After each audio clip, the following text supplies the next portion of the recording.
हाँ तो बच्चों, आज आपके लिए संस्कृत ग्रामर और हिंदी से रिलेटिव जो प्रश्न पूछे जाते हैं वर्ण, उसे आपके सामने लाया हूं। अब ये वर्ण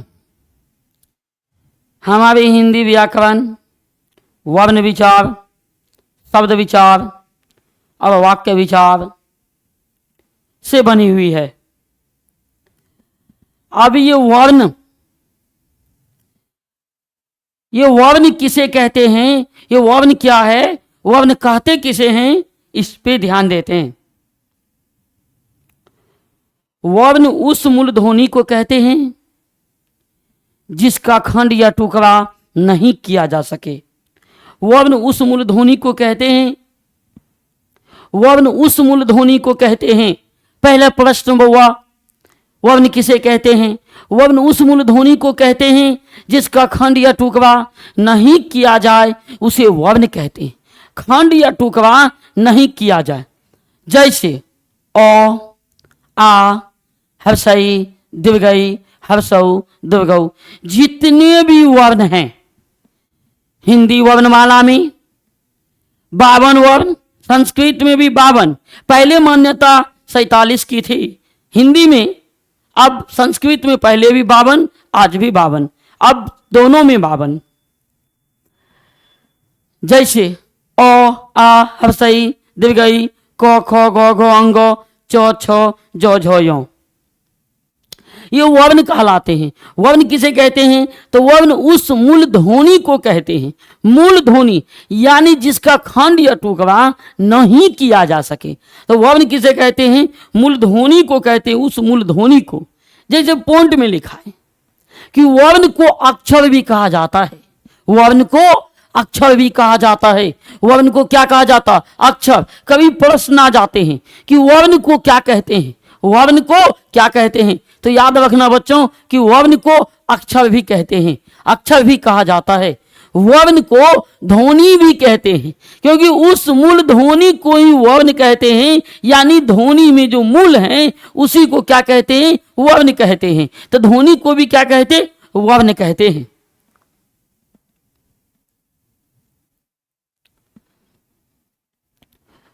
अब वर्णमाला किसे कहते हैं?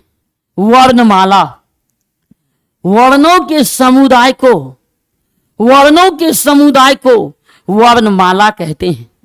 वर्णों के समुदाय को वर्णमाला कहते हैं। बच्चों, वर्णों के समुदाय यानी एक समूह, वर्ण के जितने समूह हैं 44, 47, 48, 52, जो मूल वर्ण हैं वो 44, संयुक्त व्यंजन वर्ण को जोड़ते हैं तो 47, अब उसके बाद और भी वर्ण को जोड़ देते हैं तो कुल मिलाकर के 52 हो जाते हैं। जो मूल व्यंजन जो 44 को हैं, जिसमें 33 मूल व्यंजन और 11 स्वर आते हैं, ये लगा करके 44 हो जाते हैं। इसी में 3 अक्षर अवधियों को जोड़ देते हैं तो 47 हो जाते हैं। तो ये 47 की मान्यता सबसे पहले दी गई, जो बचपन में उपहार बाल व्याकरण में दिए गए थे। तो वर्णमाला किसे कहते हैं? वर्णों के समुदाय को वर्णमाला कहते हैं। प्रश्न आएंगे कभी कि वर्णों के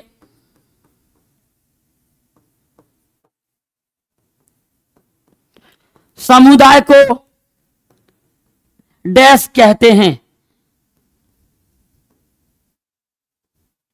ऑप्शन आएंगे आपके सामने। ए में संधि, बी में वर्णमाला, सी में स्पर्श और डी में अंतस्थ। तो वर्णों के समुदाय को वर्णमाला कहते हैं। ऑप्शन बी, वर्णों के समुदाय को क्या कहते हैं?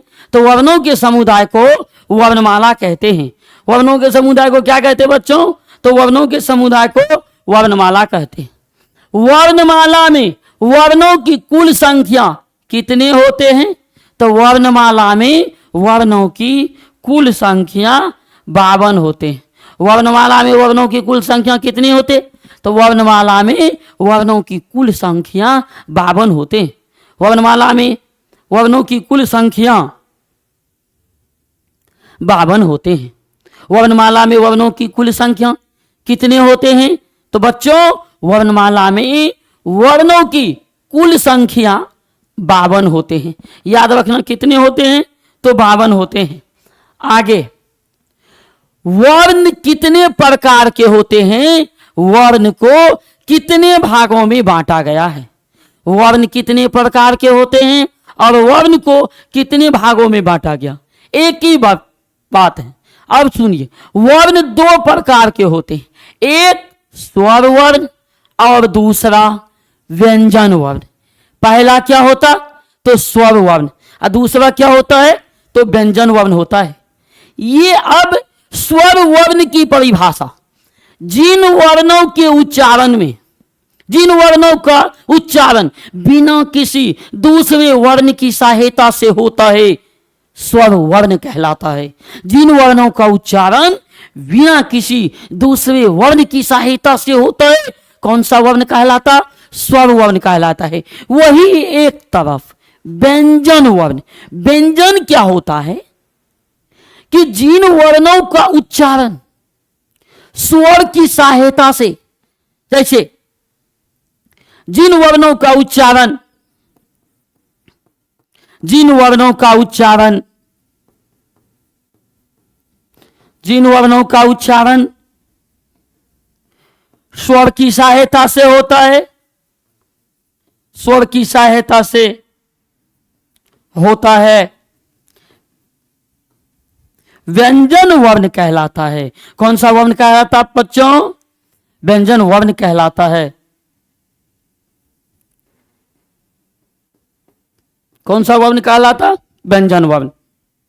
जिन वर्णों का उच्चारण स्वर की सहायता से होता है, व्यंजन वर्ण कहलाता। जिन वर्णों का उच्चारण स्वर की सहायता से होता है, व्यंजन वर्ण कहलाता है। पहला है स्वर वर्ण। अब जिन वर्णों का उच्चारण बिना किसी दूसरे वर्ण की सहायता से, किसी वर्ण का मदद नहीं लेता, बिना किसी दूसरे वर्ण की सहायता से होता है, स्वर वर्ण कहलाता। कौन सा वर्ण कहलाता? स्वर वर्ण कहलाता है। अब बच्चों स्वर वर्ण, जिन वर्णों का उच्चारण बिना किसी, जिन वर्णों का उच्चारण बिना किसी वर्ण की सहायता से होता है, बिना किसी वर्ण की सहायता से होता, जिन वर्णों का उच्चारण बिना किसी वर्ण की सहायता से होता है, स्वर वर्ण कहलाता है। क्या कहलाता है? स्वर वर्ण कहलाता है। जिन वर्णों का उच्चारण जिन वर्णों का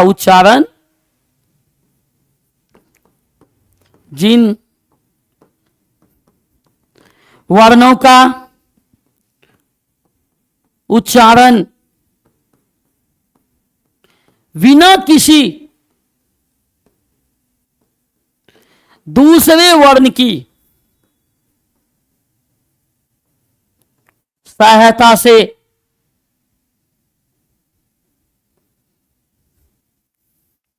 जिन वर्णों का उच्चारण बिना किसी दूसरे वर्ण की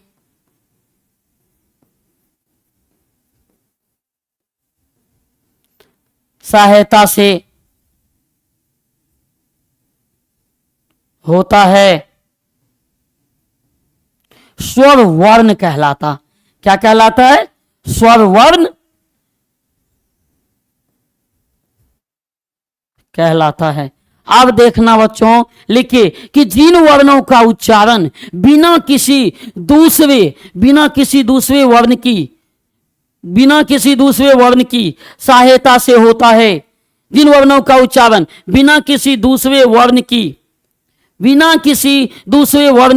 सहायता से होता है, बिना किसी दूसरे वर्ण की सहायता से होता है, स्वर वर्ण कहलाता। क्या कहलाता बच्चों? स्वर वर्ण कहलाता है। याद रखना, जिन वर्णों का उच्चारण बिना किसी दूसरे वर्ण की सहायता से, किसी वर्ण का मदद नहीं लेता, अपने यानी कि बिना किसी दूसरे वर्ण की सहायता से बोला जाए, ऐसे वर्ण को स्वर वर्ण कहते हैं। सीधा क्वेश्चन पूछता है, जिन वर्णों का उच्चारण बिना किसी दूसरे वर्ण की सहायता से होता है, डैश वर्ण कहलाता है। तो याद रखना, स्वर वर्ण कहलाता है। अब कौन कौन स्वर वर्ण में आते हैं, सुनना बच्चों। स्वर वर्ण की संख्या 11 होते हैं। हिंदी में और संस्कृत में 13 होते हैं। तो स्वर वर्ण कौन कौन है?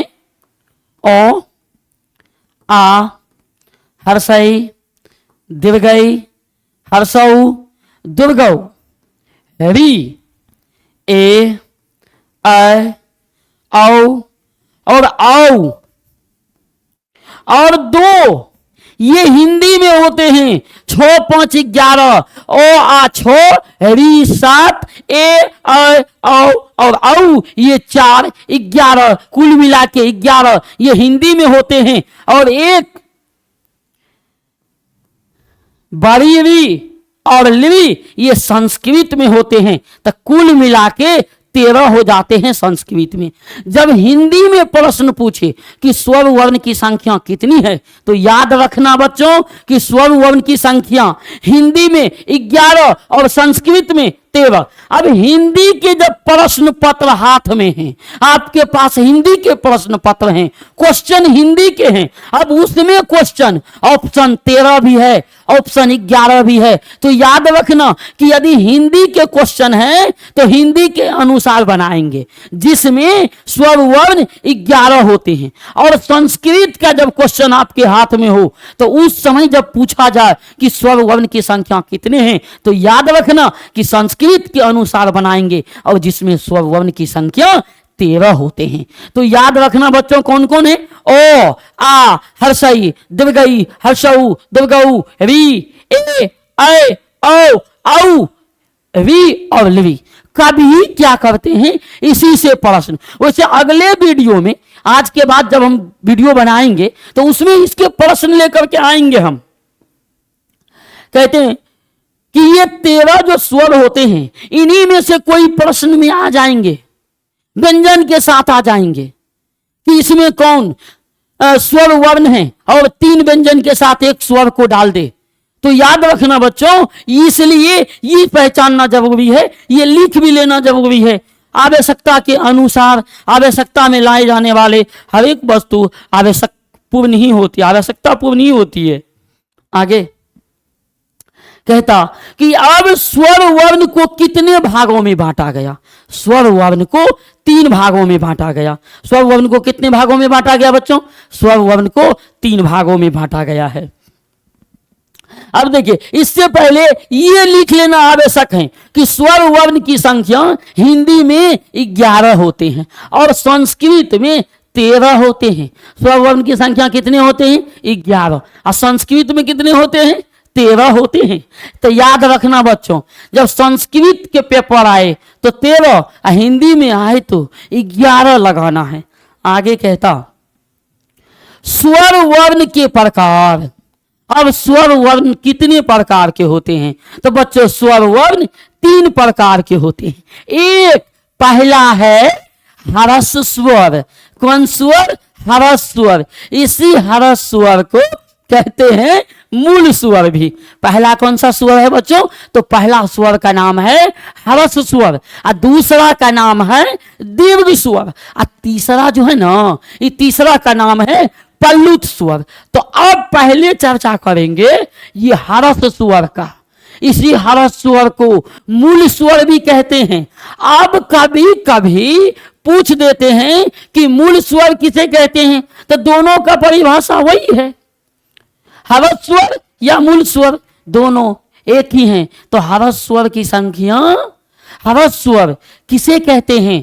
तो बोलेंगे बच्चों कि जिन स्वर के उच्चारण में एक मात्रा का समय लगे, यानी एक मात्रक उच्चरित ध्वनि एक मात्रक उच्चरित ध्वनि वाले वर्ण को हर्ष स्वर यानी हर्ष स्वर वर्ण कहते हैं। क्या कहते हैं? हर्ष स्वर वर्ण कहते हैं। जिन वर्णों के उच्चारण में एक मात्रा का समय लगे, कभी साधारण शब्द में परिभाषित ना करके ऐसे पूछे जाते हैं कि जिन स्वर की एक मात्रिक उच्चरित ध्वनि को डैश कहते हैं। तो याद रखेंगे, हर्ष स्वर क्या कहते हैं? हर्ष स्वर कहते हैं। एक होते हैं दीर्घ स्वर। तो हर्ष स्वर के जो संख्या है ना, एक मात्रिक यानी जिन वर्णों के उच्चारण में, जिन स्वर वर्ण के उच्चारण में एक मात्रा का समय लगे, एक मात्रा का समय लगे, उसे हर्ष स्वर, ह्रस्व स्वर कहते हैं। जिन वर्णों के उच्चारण में, जिन स्वर वर्णों के उच्चारण में एक मात्रा का समय लगे, कितना मात्रा का बच्चों? तो एक मात्रा का समय लगे, उसे हर्ष स्वर कहते हैं। तो हर्ष स्वर कौन कौन है? इससे पहले आपको स्वर पढ़ा है। स्वर हिंदी में कितने? 11 और संस्कृत में कितने? तो 13। एक बार ओ आ हर्षई दीर्घई हर्षौ दुर्गौ, अभी एक ए आ औ और औ। ये आवश्यकता आपको कब पढ़ेंगे? तो संधि में। तो ये पहला ओ, हर्षई हर्षौ आरी, ये जो 4 वर्ण हैं, ये 4 वर्ण हर्ष स्वर कहलाते। क्या कहलाते बच्चों? हर्ष स्वर। इन सभी वर्णों के उच्चारण में एक मात्रा का समय लगता ओ, और जब इससे ज्यादा लगता ना तो उसमें आता आ, यानी इसमें ज्यादा। तो जिसमें ज्यादा लगे वो हो गया दीर्घ स्वर, और जिसमें कम लगे वो हो गया हर्ष स्वर। तो ओ, हर्षई हर्षौ एक री, ये हिंदी में होते हैं जिन स्वर वर्ण की संख्या 4 होते हैं। तो याद रखना बच्चों कि हिंदी में मूल स्वर की संख्या, हर्ष स्वर की संख्या 4 होते हैं, और संस्कृत में 5 होते हैं। अब एक बात सुनिए, हर्ष स्वर, जिन स्वर के उच्चारण में एक मात्रा का समय लगे, कितना मात्रा का? एक मात्रा का समय लगे, उसे हर्ष स्वर कहते हैं। उसे कौन सा स्वर कहते हैं बच्चों? तो उसे हर्ष स्वर कहते हैं। जिन स्वरों के उच्चारण में एक मात्रा का समय लगे, जिन स्वर के उच्चारण में एक मात्रा का समय लगे, उसे हर्ष स्वर कहते हैं। उसे कौन सा स्वर कहते हैं? उसे हर्ष स्वर कहते हैं। जिन स्वर के उच्चारण में एक मात्रा, कितना? एक मात्रा का समय लगे, उसे हर्ष स्वर कहते हैं। अब जैसे देख, ओ, हर्षई हर्षौ री, ये जो ब्रैकेट में दिए ना, ये दिए हैं लिरी यानी लो, लो में लगा दिए री तो बन गया लिरी। ये शब्द जो ब्रैकेट में इसलिए दिए कि ये 4 गो संस्कृत का, हिंदी का सॉरी, ये लिरी आ गए संस्कृत का, ये 5 हो गया तो संस्कृत, हिंदी में कहे तो 4। अब हिंदी में स्वर, हर्ष स्वर की संख्या कितनी है? 4, और संस्कृत में कितने हैं? 5। हर्ष स्वर को कौन सा स्वर कहते हैं? तो हर्ष स्वर को मूल स्वर भी कहते हैं। हर्ष स्वर को कौन सा स्वर कहते हैं बच्चों? ये हर्ष स्वर को मूल स्वर भी कहते हैं। ये मूल स्वर की संख्या हिंदी में कितने होते? 4, और संस्कृत में कितने होते? 5। तो ये 4 और 5, ये जब प्रश्न पत्र आए हिंदी का और प्रश्न पूछे तो 4, और जब पूछे संस्कृत में तो मारना है 5। हर्ष स्वर की संख्या हिंदी में 4 और संस्कृत में 5 होते हैं। हिंदी में कितने होते हैं? 4, और संस्कृत में कितने होते? 5। अब कभी काल क्या करते, प्रश्न ही पूछे जाते हैं।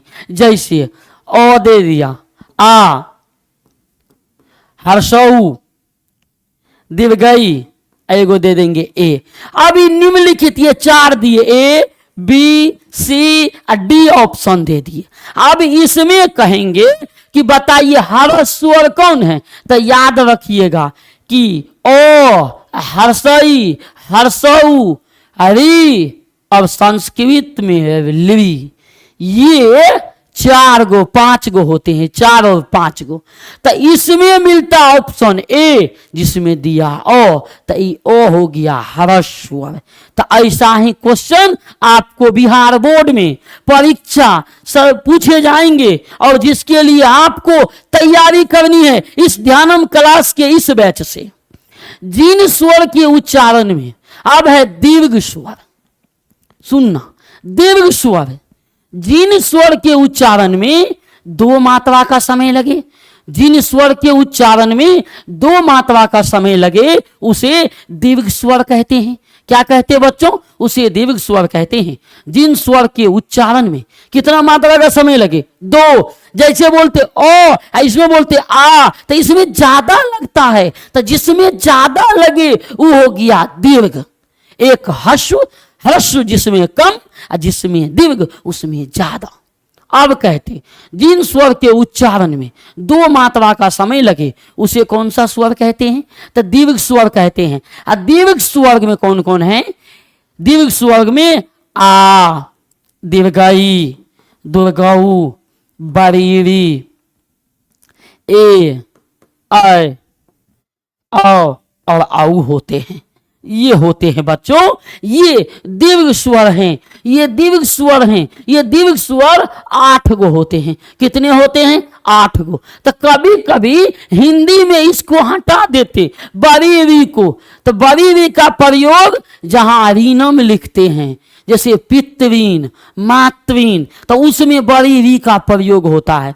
री लिख दीजिए, री लिख दीजिए, जैसे कृपया लिखते हैं, कृपया लिख के इसी में यदि हम फिर लगा देंगे ना, तो ये हो गया बरीरी।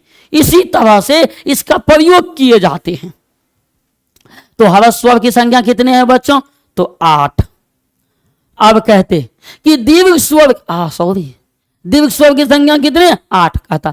दीर्घ स्वर की संख्या हिंदी में 7 और संस्कृत में 8 होते हैं। कितने होते हैं बच्चों? तो हिंदी में 7 और संस्कृत में 8 होते हैं। आगे कहता है पल्लुत स्वर, जिन वर्णों के, जिन स्वर वर्णों के उच्चारण में 3 या 3 से अधिक मात्रा का समय लगे उसे पल्लुत स्वर कहते हैं। जिन स्वर वर्णों के उच्चारण में, जिन स्वर वर्ण के उच्चारण में 3 या 3 से अधिक मात्रा का समय लगे उसे कौन सा स्वर कहते हैं बच्चों? पल्लुत स्वर कहते हैं। पल्लुत स्वर, तो जैसे ओम, तो इसमें एक शब्द आते हैं इस तरह से हम लिखते हैं, औकार उमो भी लिखते हैं हलन डाल के, और उसके बाद एक इनके लिए ओम। ये जो ओम शब्द है ना, आज एक शब्द है ओम। ओम का अर्थ जानिए। ओम, ओम का अर्थ होता है सर्व, सर्व रक्षक परमात्मा, सबकी रक्षा करने वाला ईश्वर, इसका हिंदी होता है सबकी, इसका हिंदी होता है सबकी रक्षा करने वाला ईश्वर। अब हम बोलते हैं ओम श्री गणेशाय नमः, सबकी रक्षा करने वाला श्री गणेश के लिए नमस्कार। ओम नमः शिवाय, सबकी रक्षा करने वाले शिव के लिए नमस्कार। यानी ओम का अर्थ ही होता है सब रक्षक परमात्मा, सर्व रक्षक परमात्मा, चाहे वो गणेश हो, विष्णु हो, शंकर हो या अन्य आदि कोई देवगण हो, उनके लिए तो सबकी रक्षा करने वाला ईश्वर, इसी को बोलते हैं ओम का जो अर्थ दिए। आगे कहा अब आए व्यंजन वर्ण, कौन सा वर्ण बच्चों? तो अब आए व्यंजन वर्ण। जिन वर्णों का उच्चारण स्वर की सहायता से होता है, जिन वर्णों का उच्चारण स्वर की सहायता से होता है, व्यंजन वर्ण कहलाता। क्या कहलाता बच्चों? जिन वर्णों का उच्चारण स्वर की सहायता से होता है, व्यंजन वर्ण कहलाता है। व्यंजन वर्ण जैसे ट, थ, झ, क, ख, ग, ये सभी वर्ण जो स्वर को छोड़ के जितने भी हैं वो सभी व्यंजन वर्ण हैं।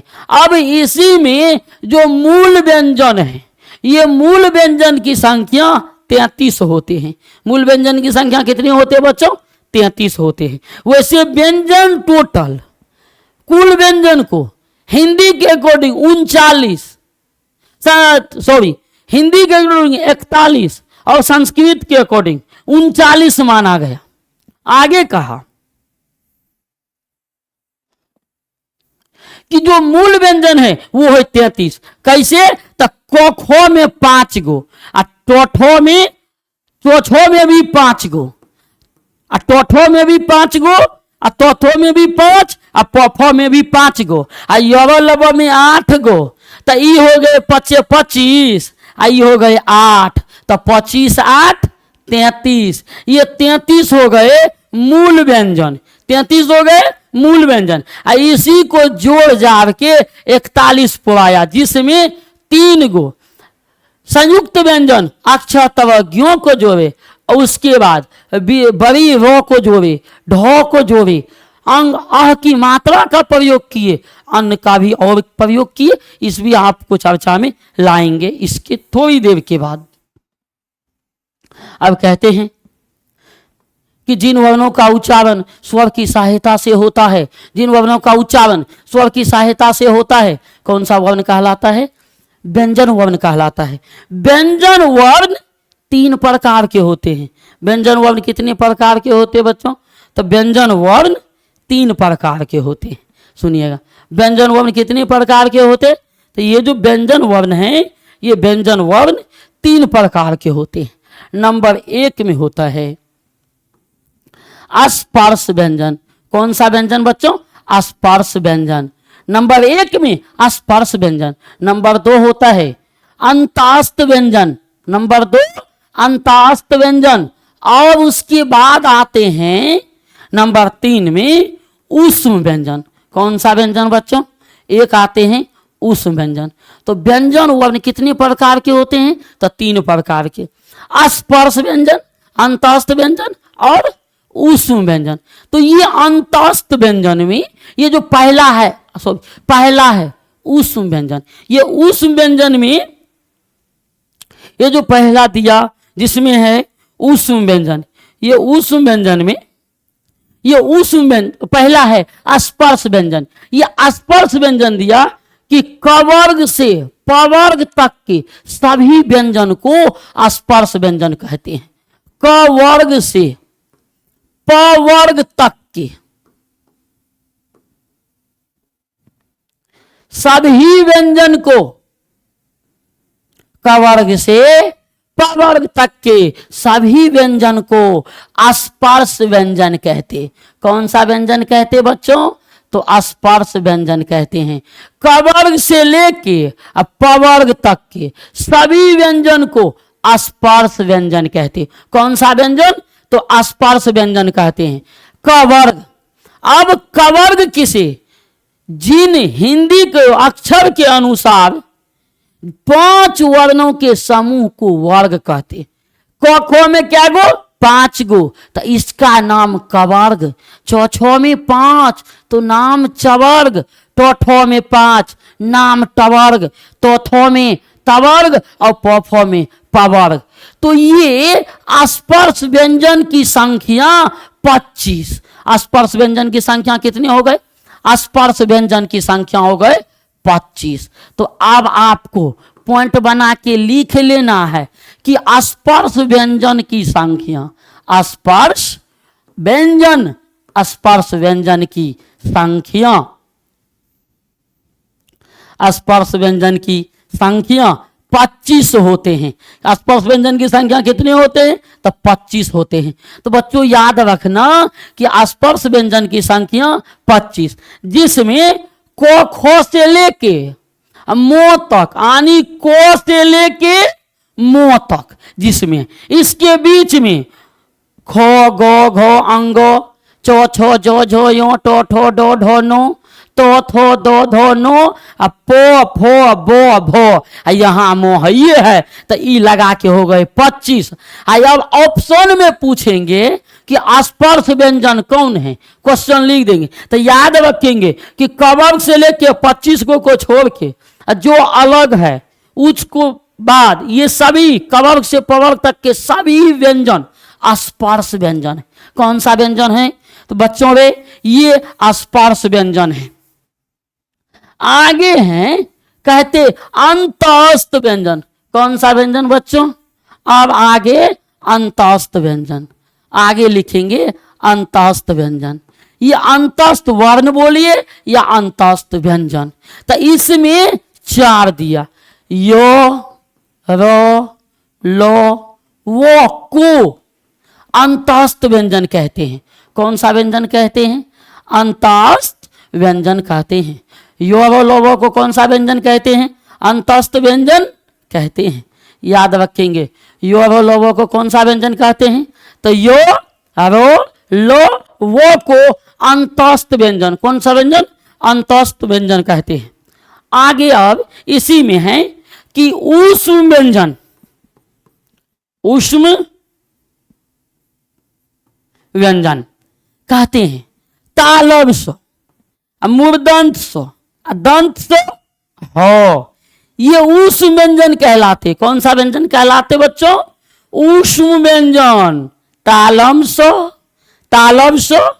मूर्धन्य सो और दंत सो ऊष्म व्यंजन कहलाते हैं। कौन सा व्यंजन कहलाते हैं? ये ऊष्म व्यंजन तालब सो, मूर्धन्य सो, दंत सो ऊष्म व्यंजन कहलाते हैं। और हो ये ऊष्म व्यंजन कहलाते। कौन सा व्यंजन? ऊष्म व्यंजन कहलाते हैं। तो ये स्वर हो गए व्यंजन। अब आपको ले चलते कि व्यंजन वर्ण को ही प्राण वायु के आधार पर व्यंजन वर्ण को 2 भागों में बांटा गया। प्राण वायु के आधार पर कहते हैं प्राण वायु के आधार पर व्यंजन वर्ण को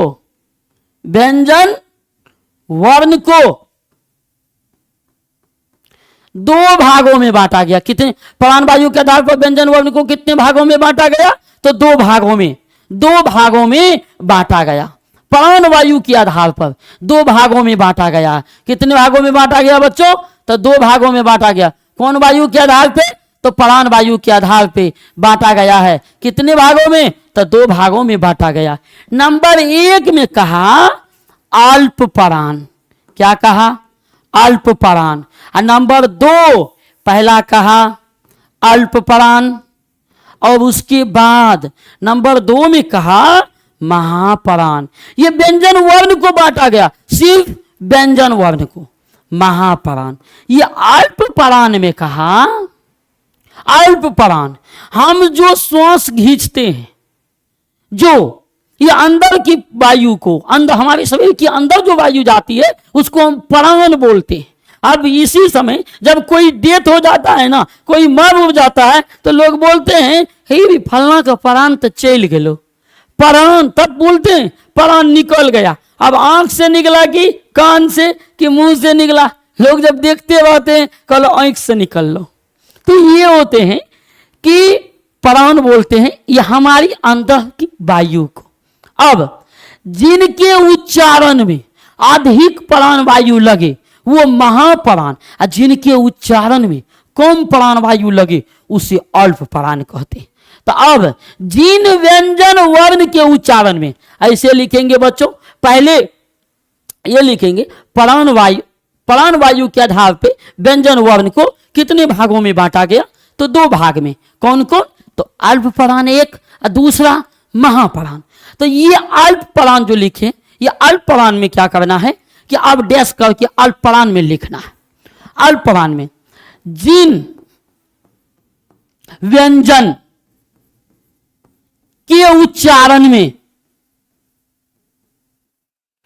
जिन व्यंजन के उच्चारण में कम प्राणवायु लगे, कम प्राणवायु लगे, उसे अल्पप्राण कहते हैं। उसे क्या कहते हैं? उसे अल्पप्राण कहते हैं। जिनके उच्चारण में कम प्राणवायु लगे उसे अल्पप्राण कहते हैं। अब कौन कौन है अल्पप्राण में? तो अल्पप्राण में आते हैं को, गो, सिर्फ व्यंजन में, और वो भी मूल व्यंजन जिसको 33 कहते, वो 33 को बांटा गया। मूल व्यंजन को प्राणवायु के आधार पर व्यंजन को 2 भागों में बांटा गया, लेकिन मूल व्यंजन को बांटा गया। जिन मूल व्यंजन की संख्या 33 होते हैं, सिर्फ उसको बांटा गया। अब उसमें 2 अल्पप्राण, जिन व्यंजन के उच्चारण में कम प्राणवायु लगे, यानी अल्प मन कम लगे, उसे अल्प प्राणवायु कहते हैं। जैसे को, गो, अंग, चो, जो, यो, डॉट डॉट आदि दे देते हैं। अब इसके लिए लिखते हैं स्टार देके हम कि प्रत्येक वर्ग का, प्रत्येक वर्ग का पहला, तीसरा, पांचवा, प्रत्येक वर्ग का पहला, तीसरा, पांचवा, और तथा अंतस्थ व्यंजन, तथा अंतस्थ व्यंजन अल्पप्राण कहलाते हैं। कौन प्राण कहलाते बच्चों? अल्पप्राण कहलाते हैं। प्रत्येक वर्ग का पहला, जैसे को, सुनना बच्चों, लिख देते हैं। जैसे जिसमें दिया को, खो, गो, घो, अंग, जैसे आए को, खो, गो, घो, अंग, ये वर्ग है। तो क वर्ग है, क वर्ग। अब इसमें दिया पहला, ये हुआ 1, ये 2, ये 3, ये 4, ये 5। याद रखना नंबर ये कि वर्ण को 1, 2, 3, 4, 5 का वर्ग में पांचों का नाम, कौन 1 है, कौन 2, कौन 3, कौन 4, कौन 5। तो ये पहला 1, 3 और ये 5, ये 1, 3, 5 अल्पप्राण कहलाते हैं। और योरोलोबो में 2 भाग, योरोलोबो में कितने भाग होते बच्चों? 2। तो 1 वो से पहले, 1 होता है बाद। तो इसमें क्या दिया है? 1 दिया पहले और 1 दिया बाद, यानी योरोलोबो अंतस्थ है तो अल्पप्राण है, और तालब समुदान सदांत सहो है तो महाप्राण है बच्चों। अब कहा कि इसमें लिख लेना, याद रखना है, पहला को बोलते 1, खो को बोलते 2, गो को बोलते 3, और घो को बोलते 4, और अंगों को 5। इसी तरह चौथों में भी 5 गो है, तो चो हो गए 1, जो हो गए 3, यो हो गए 5। चौथों में भी उसी तरह, तो हो गए 1, 2 हो गए 3, 9 हो गए 5। ये कहलाते हैं अल्पप्राण। अब इसके लिए एक ट्रिक लिखते हैं आपके लिए। अल्पप्राण बराबर लिखते 1, 3, 5, 1, 3, 5 और अंतस्थ व्यंजन। क्या लिख दिए बच्चों? अंतस्थ व्यंजन। ये जो हैं ये कहलाते हैं अल्पप्राण। क्या कहलाते हैं? अल्पप्राण। 1, 3, 5 प्रत्येक वर्ग का पहला, तीसरा, पांचवा, और अंतस्थ ये कहलाते हैं अल्पप्राण।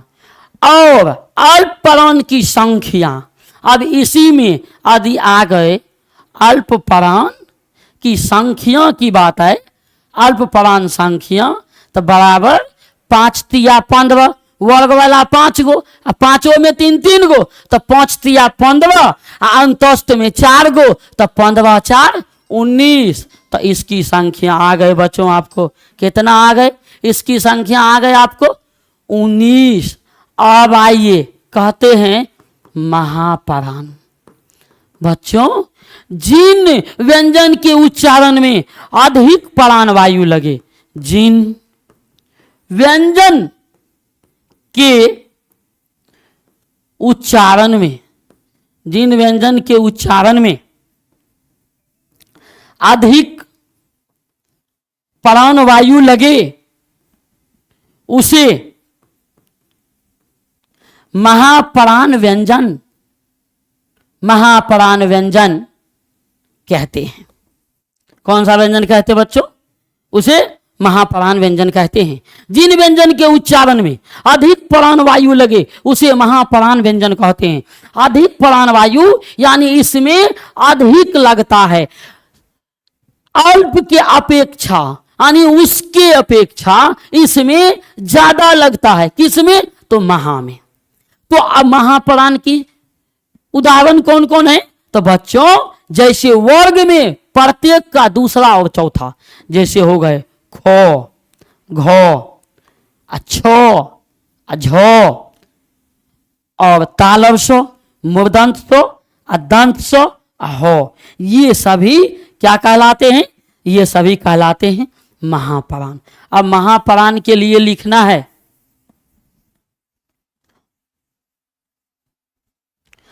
महापरान। बच्चों महापरान के लिए लिखेंगे प्रत्येक वर्ग का दूसरा, चौथा और अंतस्थ उस व्यंजन, सॉरी उस व्यंजन, प्रत्येक वर्ग का दूसरा, चौथा तथा उस व्यंजन महापरान कहलाता है। क्या कहलाता बच्चों? महापरान कहलाता है। अब इसी में लिख लेंगे महापरान दे करके 2 4। सबसे शॉर्ट फॉर्मूला में ये लिखना 2 4, याद भी रखना 2 4, वर्ग में 2 4। ऐसा नहीं कि योलो में 2 4 रख लेना या ओ आ में, तो गलत हो जाओगे आप। वर्ग में रखना, वर्ग 5 वर्णों के समूह को, इसमें 5 गो है, को खो, चो छो, टो ठो, तो थो, पो फो, बस इसी में रखना है 2 4 और उष्म व्यंजन, और उष्म व्यंजन ये कहलाते हैं महापरान। क्या कहलाते हैं बच्चों? महापरान कहलाते हैं। तो महापरान की जो संख्या आ गए, महापरान की संख्या, इनकी संख्या आ गए बच्चों 5 दूना 10 4 14। कितना आ गए बच्चों? 5 दूना 10 4 14 आ गए। किसकी संख्या? महापरान की संख्या कितने? 14। महापरान की संख्या 14। अब महापरान भी समझ गए कि जिन वर्णों के उच्चारण में अधिक प्राण, जिन व्यंजन के उच्चारण में अधिक प्राण वायु लगे उसे महापरान कहते हैं। आगे अब आपके लिए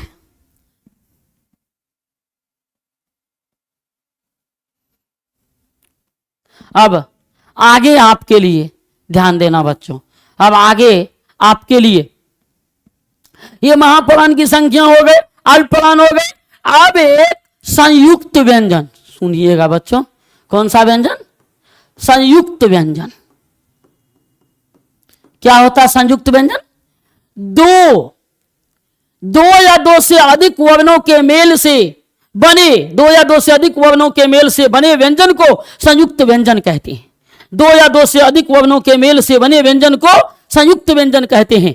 कि 2 या 2 से अधिक, 2 या 2 से अधिक, 2 या 2 से अधिक व्यंजन, 2 या 2 से अधिक व्यंजन के मेल से बने व्यंजन को संयुक्त व्यंजन कहते हैं। कौन सा व्यंजन कहते हैं बच्चों? संयुक्त व्यंजन कहते हैं। संयुक्त व्यंजन कहते हैं। दो या दो से अधिक व्यंजन के मेल से बने व्यंजन को, दो या दो से अधिक व्यंजन के मेल से बने व्यंजन को कौन सा व्यंजन कहते? संयुक्त व्यंजन कहते। और संयुक्त व्यंजन कौन कौन है? जैसे में आ जाएंगे असली में 3 गो संयुक्त व्यंजन। तो कौन कौन बच्चों? अक्षो, तरो, ज्ञो। ये 3 गो असली में अक्षो, तरो, ज्ञो। ये हुए मूल संयुक्त व्यंजन कितना? 3। और डुप्लीकेट में जाइए तो 2। उसमें कौन कौन? एगो परो, एगो सरो। सरो जो पो और रो के मेल से बनता है, और सरो जो तालर सो और रो के मेल से बनता है। अक्षो को सो ओ के मेल से बनता है, तो और रो के मेल से तरो, और जो और यो के मेल से ज्ञो बनता है। तो ये अक्षो, तरो, ज्ञो ये मूल संयुक्त व्यंजन है। इसको भी व्यंजने कहते हैं। अब ये लेकिन इसका नाम अलग से जोड़ा गया क्योंकि 2 या 2 से अधिक वर्णों के मेल से बना, इसलिए। तो एगो पर सर। तो कहेंगे कि मूल संयुक्त व्यंजन कितने हैं? तो मूल संयुक्त व्यंजन है 3। और संयुक्त व्यंजन कितने? तो 5। तो मूल संयुक्त व्यंजन, मूल संयुक्त व्यंजन की संख्या आ गए 3। और जब कहेंगे सिर्फ संयुक्त व्यंजन तो संयुक्त व्यंजन आ गए आपको कितना? तो 5। कितना आ गए बच्चों? संयुक्त व्यंजन कितना आ गए? 5। और मूल संयुक्त कितना आ गए? तो 3 आ गए। कितना? तो 3। याद रखना प्यारे बच्चों कि व्यंजन में ध्यान देना वर्णों में कि इससे 2 मार्क 2-4 मार्क ही पूछे जाते हैं। अब तो वैकल्पिक प्रश्न है, तो ऐसा टॉपिक भी सिलेबस में लाए हैं जो पढ़ाना हम लोगों के लिए भी अब जरूरी ही पड़ गए कि पढ़ाना ही पड़ता है बच्चों को, क्योंकि वैकल्पिक प्रश्न की संख्या 50 से बढ़ा के 100 कर दी गई। इस कारण से आगे देखना, आगे कहते हैं कि ये संयुक्त व्यंजन हो गए बच्चों। 2 या 2 से अधिक व्यंजन के मेल से बने व्यंजन को संयुक्त व्यंजन कहते हैं। अब उसमें संयुक्त व्यंजन में अक्ष, तरो, ज्ञो, परो, सरो। मूल व्यंजन में आ गए 3 गो और संयुक्त व्यंजन में आ गए 5 गो। कितने आ गए? 5 गो। अब एक आते हैं अयोग वाह। क्या आते हैं? अयोग वाह आते हैं। ये अयोग वाह में कौन कौन आते हैं? तो अयोग वाह में बच्चों 2 गो आते हैं, एक अंग और अ। अंग और अ अयोग वाह कहलाते। क्या कहलाते हैं? अयोग वाह। अयोग वाह का अर्थ क्या होता है? अयोग, जब तक किसी में मिले नहीं तो इसका कोई पावर नहीं, कोई काम इसका करेगा नहीं, व्यर्थ है। बाबू जिस तरह से कि अयोग वाह, जिस तरह से एक माने तो सिंदूर का कोई मोल नहीं जब तक वो मांग में ना चढ़े, और उसी तरह से कि जब तक ये अंग और अ जब तक ये किसी पे लगे नहीं तो इसका भी कोई मोल नहीं। इसलिए ये अयोग वाह है। अयोग, इसका कोई अर्थ नहीं, कोई योग नहीं, लेकिन जब जुड़े तब ये महत्वपूर्ण हो जाते, तब ये मूल्यवान बन जाते। उसी तरह से कहते हैं कि अयोग वाह कौन कौन है? तो अंग और अ अयोग वाह है। कभी कभी प्रश्न पूछे जाते हैं अयोग वाह कौन है? तो अंग और अ। अब एक और आते हैं आपको अनुनासिक। क्या बोलते? अनुनासिक वर्ण। तो प्रत्येक वर्ग का अंतिम वर्ण, यानी प्रत्येक वर्ग का 5वां वर्ण। कौन सा वर्ण बच्चों? 5वां वर्ण। प्रत्येक वर्ग का 5वां वर्ण अयोग वाक। प्रत्येक वर्ग का 5वां वर्ण अनुनासिक वर्ण कहलाता। क्या कहलाता है? अनुनासिक। अनु माने कम, नासिक माने नासिका। मुंह और नाक का तो प्रयोग होता ही है, लेकिन नाक का कम प्रयोग होता है। बोलाता है क ख ग घ अंग। अंग जब बोलते थे इसमें नाक की ध्वनि जाती है, तो इसलिए अनुनासिक। क्या हो गए? अनुनासिक। च छ ज झ यो। तो अनुनासिक वर्ण है 5 गो। कौन कौन 5 गो? तो प्रत्येक वर्ग का 5वां। जैसे हो गए अंगो, यो, नो, छोटी नो, और हो गए मो। ये 5 गो अनुनासिक वर्ण है। कौन सा वर्ण बच्चों है? ये 5 अनुनासिक वर्ण है। 5 कौन सा वर्ण है? अनुनासिक। अब एक और व्याकरण के विशेष भाग की तरफ ले जाते हैं जो 12th के लिए भी महत्वपूर्ण है, कभी कभी 10th में भी पूछ देते हैं। अब ये भाग कौन सा है? संपूर्ण वर्ण को 2 भाग में बांटा। किसके आधार पे? जैसे आप अंदर में नाद बोलते हैं, प्रयोग बोलते हैं, तो घोष पे एगो दिया घोष और अघोष वर्ण। बच्चों घोष और अघोष वर्ण ये दिया। कौन कौन वर्ण दिया है? घोष वर्ण और अघोष वर्ण दिया है। तो ये घोष वर्ण एक है। कौन सा वर्ण? तो घोष वर्ण और अघोष वर्ण। तो ये पहला है घोष। घोष का अर्थ होता नाद, अघोष नाद नहीं, अघोष नाद नहीं, घोष का अर्थ नाद। तो ये घोष का परिभाषा है कि जिन वर्णों के उच्चारण में सिर्फ नाद का उपयोग होता है, जिन वर्णों के उच्चारण में, जिन वर्णों के उच्चारण में केवल या सिर्फ, जिन वर्णों के उच्चारण में सिर्फ नाद का उपयोग होता। किसका उपयोग होता बच्चों? नाद का उपयोग होता है, नाद का उपयोग होता है, घोष वर्ण कहलाता। कौन सा वर्ण कहलाता है? घोष वर्ण कहलाता है। कौन सा वर्ण कहलाता है बच्चों? जिन वर्णों के उच्चारण में केवल नाद का उपयोग होता है, घोष वर्ण। अब नाद क्या होता है? देखिए, बचपन में हम सब, आप भी गिनती गिनते होंगे कि एकदम में गिन के कत्ते गने छे। तो एकदम में गिनने के लिए पहले हम सांस खींचते थे जोर से, ऐसे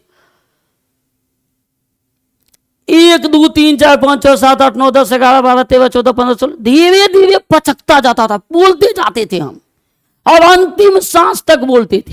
तो जितना सांस आपने पहले खींचा और उसके बाद जितना को बोलने में वो खत्म कर दिए तो हो गया श्वास। और जब उसके अंदर का बल लगना शुरू हो जाता है तो वो हो गया नाद। क्या हो गया? नाद। जब अंदर का बल लगना शुरू हो जाता तो हो गया नाद। तो ये नाद का प्रयोग जिसमें होता है, तो ये नाद का प्रयोग जिसमें होता है वो वर्ण है।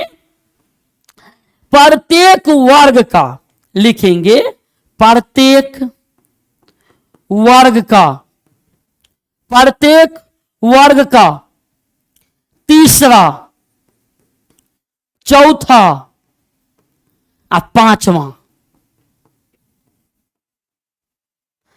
और सभी स्वर, और सभी स्वर, सभी स्वर का भी उच्चारण घोष में, सभी स्वर और यो रो लो वो हो, ये उच्चारण बोले जाते हैं। ये सभी घोष वर्ण कहलाते हैं। कौन सा वर्ण कहलाते हैं? घोष वर्ण। कौन कौन कहलाते? प्रत्येक वर्ग का तीसरा, चौथा, तीसरा, चौथा, पांचवा और सभी स्वर यो रो लो वो। कौन सा वर्ण कहलाते बच्चों? तो घोष वर्ण कहलाते। हो भी घोष वर्ण है। तो याद रखना कौन कौन घोष वर्ण है, कौन कौन घोष वर्ण है। आगे चलते हैं। इसी के लिए एक लिख देते हैं जिसमें ट्रिक में है, आपको लिखते हैं घोष वर्ण में, घोष वर्ण। अब इसमें लिखना 3 4 5 स्वर, इधर लिखना अंतस्थ, अंतस्थ हो, ये कहलाते हैं घोष वर्ण। कौन सा वर्ण कहलाते हैं? कौन सा वर्ण कहलाते बच्चों? घोष वर्ण। इसको नहीं भूलना, भूल गए तो झूल गए। इसके अकॉर्डिंग एग्जाम में पूछे जाएंगे, याद रखिएगा। परिभाषा नहीं, इससे 3 4 5 स्वर और अंतस्थ और हो, इतना याद रखना बच्चों। ये है घोष वर्ण। कौन सा वर्ण? घोष वर्ण। अब चलते हैं अघोष वर्ण की तरफ। अघोष वर्ण, जिन वर्णों में उच्चारण में नाद की जगह सिर्फ श्वास का उपयोग होता है, जिन वर्णों के उच्चारण में नाद की जगह सिर्फ श्वास का उपयोग होता है। किसका बच्चों? तो श्वास का उपयोग होता है, अघोष वर्ण कहलाता है। कौन सा वर्ण कहलाएगा? अघोष वर्ण कहलाता। कौन सा वर्ण कहलाएगा बच्चों? तो अघोष वर्ण कहलाएगा। जिन वर्णों के उच्चारण में नाद की जगह सिर्फ किसका? श्वास का। अघोष, घोष का अर्थ ही होता नाद, जिसमें नाद नहीं हो तो क्या होगा बच्चों? याद रखना, श्वास। क्या होगा? श्वास। तो ये श्वास का जिसमें उपयोग होगा वो कहलाएगा अघोष, और जिसमें नाद का उपयोग होगा वो कहलाएगा घोष। तो नाद में है, उपघोष में 3, 4, 5 प्रत्येक वर्ग का सभी स्वर, अंतस्थ व्यंजन और हो, इसमें है अघोष में लिख लेना बच्चों। अघोष वर्ण में आते हैं,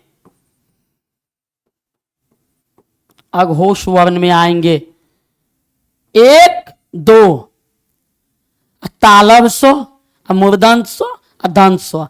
जिसकी संख्या दिए हैं अघोष वर्ण की संख्या 13। कितना है बच्चों? अघोष वर्ण की संख्या कितना है? अघोष वर्ण की जो संख्या है वो है 13। कितना दिया बच्चों? 13 दिए अघोष वर्ण की संख्या।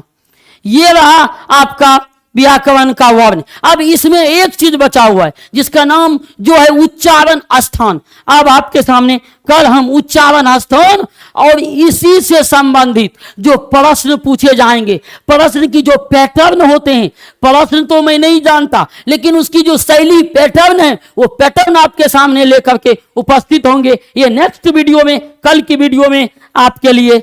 धन्यवाद।